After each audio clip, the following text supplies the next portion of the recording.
हाँ तो good morning बच्चों। आज तुम्हारे क्वेश्चन आंसर्स मैं कराऊंगा, ठीक है। अच्छा, तो तुम्हारा चैप्टर का थ्योरिकल कंप्लीट हो चुका। और तुम कुछ बच्चे अगर ये सोच रहे होंगे जो जिन्होंने पढ़ाई की होगी कि बीच में जो टॉपिक छुड़वाए हैं वो हमने नहीं छुड़वाई, वो आगे से ही छुड़े हुए हैं। पीडीएफ में जो तुम्हारा सिलेबस है वो जो घटा है उसी हिसाब से जो टॉपिक है उसी हिसाब से करा रहा हूँ मैं, ठीक है। क्वेश्चन आंसर्स भी वही कराऊंगा। जो जो क्वेश्चन आंसर्स ये कहते हैं उसको इस टॉपिक में से कटे हुए नहीं है, ठीक है। तो देखो, तो अपनी बुक निकाल लो एक बार, ठीक है। निकाल ली? देखो ये तुम्हारी बुक, इसमें बुक में क्वेश्चन नंबर 1 ऊपर है, थोड़ा नीचे कर सकता हूं मैं, लेकिन कोई नहीं, ज्यादा बड़ी स्क्रीन मिल जाती है इससे। देखो मैं समझा रहा हूं आज तुमको सारे क्वेश्चंस, ठीक है। फटाफट हम पहले क्वेश्चन समझेंगे, उनके बारे में थोड़ा सा कि किस तरह से हैं वे, वो तुमको फिर आराम से आ जाएंगे, ठीक है। चलो देखो, फर्स्ट क्वेश्चन, बुक निकाल लेना।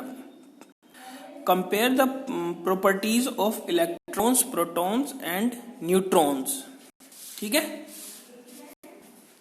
देखो ये क्या क्या है, इलेक्ट्रॉन्स, प्रोटॉन्स और न्यूट्रॉन्स। क्या होता था मेरे पास, ऐसे रख दो इसको, ये होता था प्रोटॉन्स, न्यूट्रॉन्स और ये इनकी ऑर्बिट, ठीक है। और ये क्या होता था इनका, ये पहले में 2 इलेक्ट्रॉन्स, तो ये क्या होते थे, प्रोटॉन्स p, प्रोटॉन्स ऐसे लिया। ये क्या है, न्यूट्रॉन्स n, क्या है, इलेक्ट्रॉन्स e। तो फर्स्ट क्वेश्चन में कह रहा है इन तीनों के बारे में क्या करना है, प्रॉपर्टी के बारे में आपको ये एक्सप्लेन करना है। समझ में तो आ गया होगा क्या कहना चाह रहा है, कि ये कहाँ रहते हैं, ठीक है। इन पे चार्ज क्या है, जैसे इस पे प्लस चार्ज होता है, इस पे कोई चार्ज नहीं होता, न्यूट्रल चार्ज होता है, इस पे नेगेटिव चार्ज होता है। इस तरह से इनकी प्रॉपर्टी किसी ने किसको डिस्कवर किया, ठीक है। एक हमने सुना था पहले, पता नहीं सही भी है क्या, इसका क्रम सही होगा। देखो एक होता था ईंट पर नाच, ठीक है। अब तो ये क्या है, ई से इलेक्ट्रॉन, ठीक है, यानी कि टॉमसन, टॉमसन मतलब थॉमसन था ना, ये ऐसे आता है। और ये पै से प्रोटॉन्स और रदरफोर्ड, और न से न्यूट्रॉन्स और च से चैडविक, ठीक है ना। ये क्या है, टॉमसन, ठीक है। और क्या कहते हैं उसको, रे से रदरफोर्ड और च से चैडविक। बाद ये इलेक्ट्रॉन है ई, ये प्रोटॉन है पी, ये न्यूट्रॉन है एन, ठीक है। ये इस तरह से होता है, किस किस ने क्या। चलो ये तो मैं पूरा का पूरा डिटेल में लिखवाऊंगा, तो मैं पहले आज समझा रहा हूँ क्वेश्चन में क्या क्या रहा, ठीक है। और ये वीडियो बहुत ज्यादा जरूरी है, क्योंकि जब क्वेश्चन समझ में ही नहीं आता तुम्हारे कुछ नहीं कर पाते, ना आगे कर पाओगे ना अब। देखो second question J Thomson model के बारे में, तो इसे कट करो, ठीक है। थर्ड क्वेश्चन रदरफोर्ड मॉडल के बारे में, तो इसे भी कट करो, क्योंकि ये भी कराए नहीं है, ठीक है। आगे पढ़ लोगे तुम, लेकिन अभी इनका तुम्हारा सिलेबस अभी कटाया हुआ है, इस वजह अगर जरूरत होगी तो मैं करा दूंगा बाद में। बोहर्स मॉडल, ये भी cut. Compare all the proposed model of atom given in this chapter, ये भी कट। मॉडल, सारे मॉडल्स तुम्हारे कट है। Summarize the rules for writing of distribution of electrons in various shell. देखो ये कह रहा है रूल, ये तुम्हें रूल्स बताने हैं, ठीक है। क्या, writing of distribution of electrons, electrons कैसे बटे हुए हैं इन वेरियस शेल्स, शेल जानते हो ना, बाहर वाली गोली गोली, फॉर द फर्स्ट 18 एलिमेंट्स। मैंने तुमको ये बोला था कि हाइड्रोजन, हीलियम, है ना, ऐसे इस तरह से करके सबके सब तुमको बनाने हैं, ठीक है। नाम लिखना है इनका, और इससे इनका सीरियल नंबर कहां तक, 30 तक। इसने फर्स्ट 18 पूछे हैं, उनकी आगे डायग्राम वगैरह सब पूछा है इनका, कि कैसे कैसे बनता है। जैसे ये तो कराया भी था ना मैंने, याद है तुम्हारे कुछ, ये हाइड्रोजन का, ये हीलियम, लिथियम। हाइड्रोजन कैसे बनता, प्रोटॉन न्यूट्रॉन, 1 एटॉमिक नंबर है तो 1, ये बनाना है इसका, ऐसे डिस्ट्रीब्यूशन हुआ है इसका, ठीक है। अब फिर अगला इसका, इस तरह से, ठीक है। अब थर्ड देखो, समझ गए होगे ना तुम, इस तरह से सबका बनाना है। इसमें क्वेश्चन पढ़ लो तुम, इसीलिए तो मैंने कराया ये वाला। Define valency by taking example of silicon and oxygen. मैंने तुमको किसका एग्जांपल दिया था? सिलिकॉन क्या होता है? SI। ऑक्सीजन क्या होता है? O। सिलिकॉन का केमिकल नंबर क्या होता है? Silicon phosphorus, sodium magnesium aluminium और सिलिकॉन फॉस्फोरस। कितना हो गया? सोडियम किसके बाद आता है? 10 के बाद। तो सोडियम का ये क्या कहते हैं, 10 के बाद आता है ना। तो 11 किसका? सोडियम का। 12 किसका? मैग्नीशियम, फिर एल्युमिनियम, फिर सिलिकॉन, फिर फॉस्फोरस। कितना हो गया? एटॉमिक नंबर कहाँ लिखा जाता है? यहाँ पे। ठीक है ना? ठीक है। ऑक्सीजन का कितना? 8।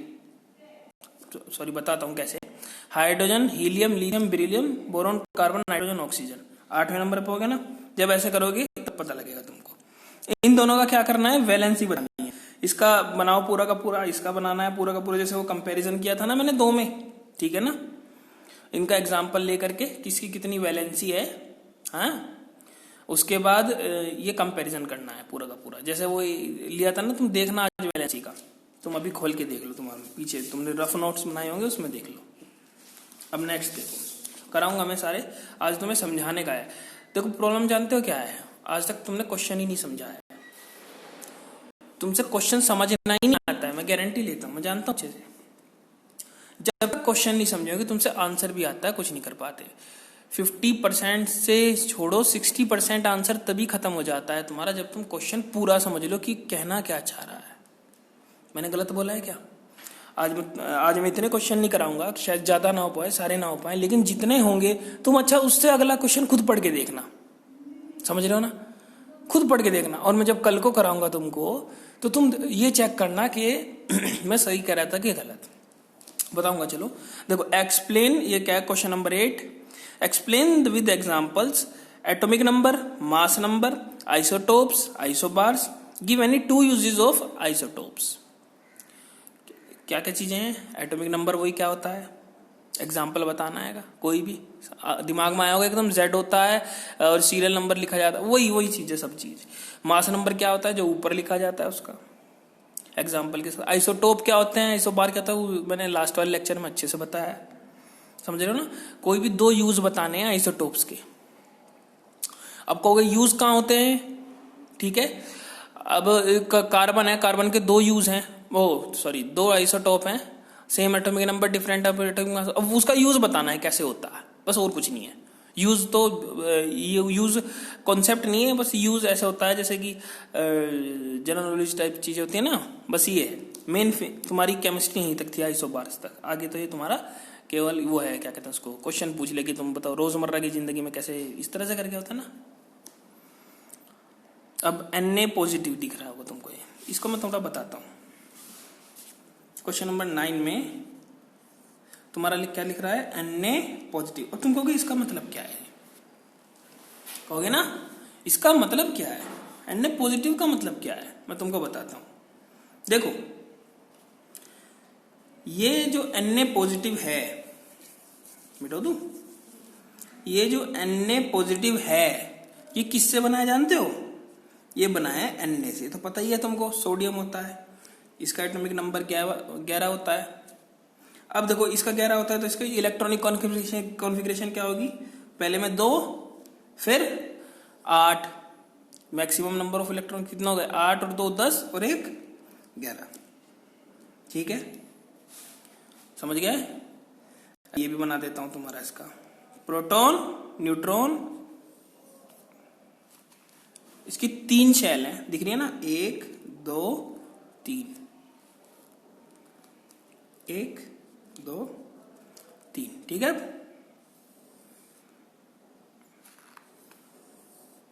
इसको अलग रख दो। अब देखो पहले में कितने हैं इलेक्ट्रॉन? 2। दूसरे में कितने हैं? 8।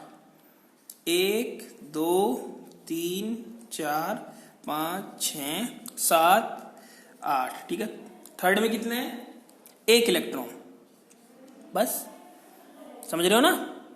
अच्छा, अब तुम कहोगे जी ये क्या है, ये क्या किया? अब ये क्या हो गया, कितना पॉजिटिव का निशान है इस पे, एक बार ही तो पॉजिटिव लगाए ना, एक ही तो पॉजिटिव है ना। अब ये इससे कैसे बनाया, ये इसका मतलब क्या है? इसका मतलब है अगर किसी पे पॉजिटिव निशान आए, ध्यान रखना कैसा है, पॉजिटिव, एक पॉजिटिव आता है और एक कैसा आता है, नेगेटिव। पॉजिटिव के दो ही तो निशान आते हैं ना। पॉजिटिव अगर निशान आ जाए तो ये समझ लेना उसने एक इलेक्ट्रॉन लूज कर लिया। क्या कर लिया? लूज। पॉजिटिव का मतलब क्या होता है? लूज। क्या होता है पॉजिटिव का मतलब? लूज। और नेगेटिव का मतलब गेन। नेगेटिव का मतलब गेन, इलेक्ट्रॉन। इलेक्ट्रॉन क्या कर लिया उन्होंने? पॉजिटिव आया तो लूज, नेगेटिव आया तो गेन। ठीक, तो इस पे कैसा है? पॉजिटिव। तो इसने क्या किया? लूज कर लिया। कितने पॉजिटिव हैं? एक ही तो पॉजिटिव है, तो एक पॉजिटिव है तो कितने लूज किए होंगे? एक। एक यहां से लूज कर लिया तो क्या बन गया? Na positive. ठीक है ना, समझ रहे? अच्छा, मैं तुमको उसका बताता हूं, एक लिथियम का, ऐसे इसी चीज में Li होती है और इसका जब बनेगा ना ये, चलो अच्छा बताता हूं। Li होती है, सॉरी दिख नहीं रहा है ना, थोड़ा ऊपर से को बना दूं।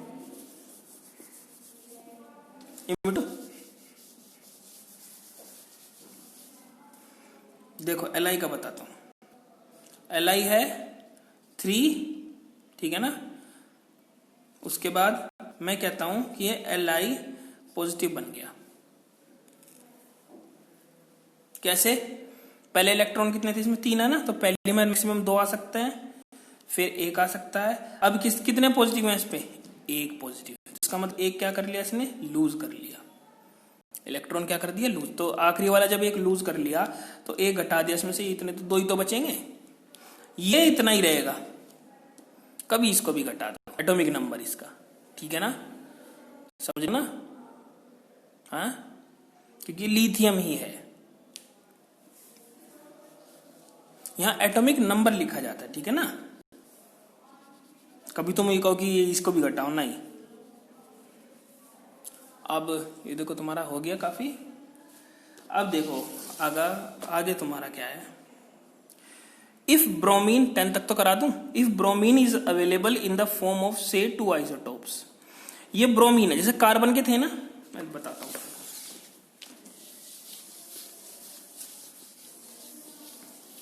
जैसे तुम्हारे कार्बन के क्या क्या थे?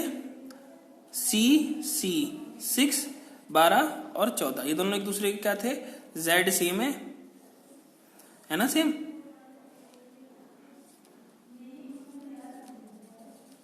सेम Z, ठीक है ना। वैसे क्या है यहाँ पे? ब्रोमीन। क्या है? ब्रोमीन। ब्रोमीन के क्या क्या आइसोटोप है? बुक में देखो, बुक कितनी अच्छी होती है, देखो तुम पता नहीं से, क्योंकि तुम जब समझ में नहीं आती तो तुम फेंक देते हो, लेकिन अब समझ में आनी हो तो तुम हाथ में उठाओगे कि इसमें है कि लिखा हुआ क्या है, तो मजा आता है ना। तो वही वाला काम करना है। 35, 81, ठीक है ना, समझ रहे हो ना। ये 35 है, ये 35 है।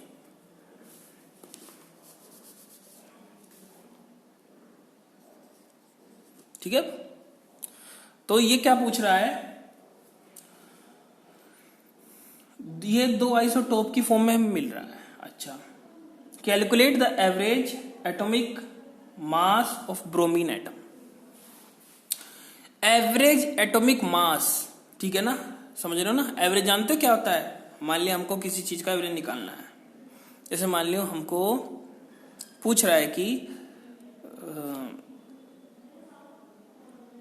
3, 5 इन, और क्या कहते हैं उसको, और ये कितना ले लूं मैं, चलो इन दोनों को ही मान लो, इन दोनों का एवरेज निकालना है। एवरेज कैसे निकालते हो?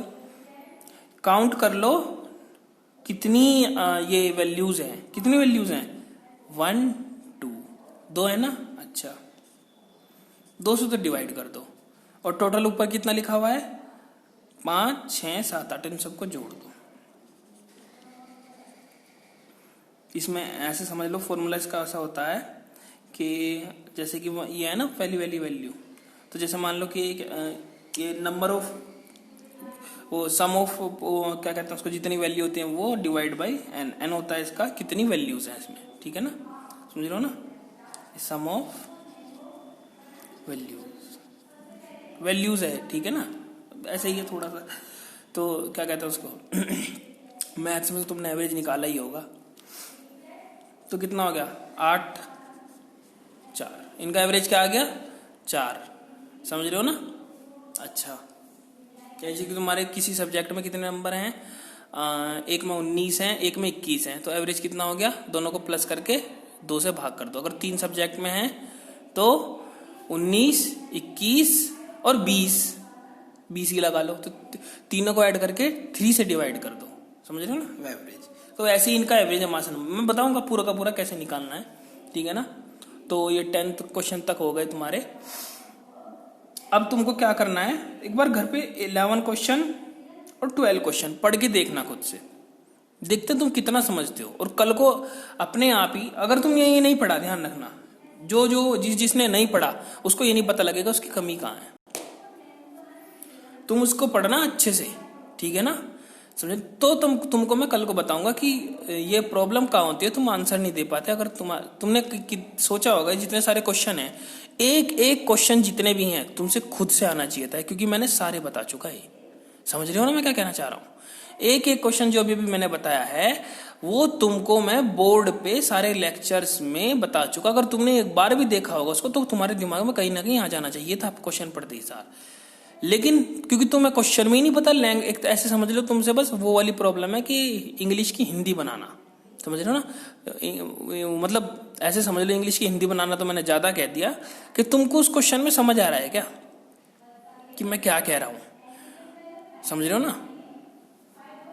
तुमको ये पता लगाना है कि उसमें क्या है क्या रहा है। तो कल को मैं बताऊंगा कि इसमें क्या क्वेश्चन नंबर 11 और 12 में, ठीक है ना। आज के लिए इतना।